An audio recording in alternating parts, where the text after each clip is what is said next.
Bismillah, Assalamualaikum warahmatullahi wabarakatuh. Ya anak-anak sekalian, hari ini Alhamdulillah kita bisa belajar lagi meskipun melalui online ya. Kalian hari ini sudah menyimak materi yang disampaikan melalui WhatsApp? Ya, baik, dipahami ya. Nah, sekarang Ibu akan melanjutkan dengan memberikan video ilustrasi jenis-jenis penyerbukan. Tadi seperti yang sudah kalian baca materinya, penyerbukan itu ada berapa macam? Baik, ada 4 macam ya. Yang pertama, penyerbukan sendiri. Yang kedua, penyerbukan tetangga, betul. Yang ketiga, penyerbukan silang. Yang keempat, penyerbukan basta. Barakallahu fiik, betul ya. Nah, sekarang sebagai gambaran, Ibu memiliki satu tangkai bunga pada satu pohon. Kemudian ada pohon lain di sekitarnya yang satu jenis, ya. Kemudian ada pohon bunga lain yang berbeda jenis, ya. Nah, baik, sekarang sambil disimak ya. Sekarang penyerbukan sendiri. Penyerbukan sendiri artinya penyerbukan yang terjadi ketika serbuk sari jatuh di kepala putih bunga itu sendiri. Jadi dia penyerbukannya terjadi pada bunga itu saja ya. Misalnya bunga yang ini, serbuk sarinya ada di sini, kepala putihnya ada di sini, jatuhnya di bunga itu sendiri. Makanya disebut penyerbukan sendiri. Ya, betul. Nah, yang kedua disebut penyerbukan tetangga. Nah, penyerbukan tetangga bunganya masih dalam satu tanaman ya, yaitu terjadi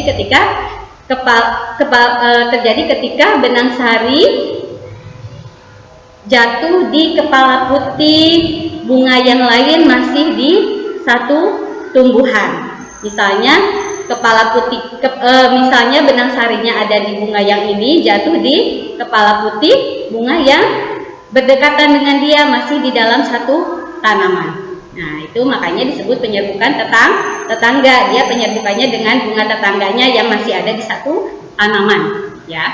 Nah, yang ketiga adalah penyerbukan silang. Penyerbukan silang terjadi ketika benang sari jatuh di kepala putih bunga yang lain tapi yang sejenis. Misalnya dari bunga yang Ibu pegang, serbuk sarinya jatuh terbang misalnya, atau di bawah lebah jatuhnya di kepala putih bunga tumbuhan yang lain yang berbeda ya, tidak satu pohon, maka disebut penyerbukan silang ya. Penyerbukannya terjadi ketika benang sari jatuh di kepala putih tumbuhan yang lain yang masih satu jenis. Paham ya? Ya. Nah, sekarang yang keempat, penyerbukan apa? Nah, penyerbukan basta. Penyerbukan basta terjadi ketika benang sari jatuh di kepala putih tumbuhan yang lain yang berbeda jenis. Misalnya benang sarinya dari tumbuhan ini terbangnya ternyata ke tumbuhan lain yang berbeda jenis. Terjadi penyerbukan. Nah, itu penyerbukannya disebut penyerbukan basta ya. Terbangnya bisa terbawa angin, bisa karena lebah, bisa karena terbawa tumbuhan lain, burung misalnya nemplok dari sini ke sini membawa benang sari kemudian jatuh di kepala putihnya, maka terjadi penyerbukan ya. Semoga bisa kalian pahami ya.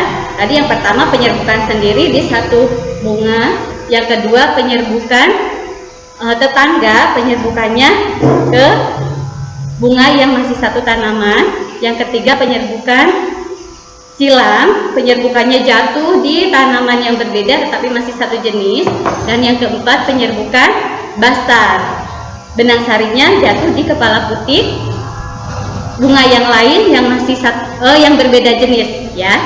Baik, barakallah, mudah-mudahan bisa dipahami ya anak-anak. Baik, assalamualaikum warahmatullahi wabarakatuh.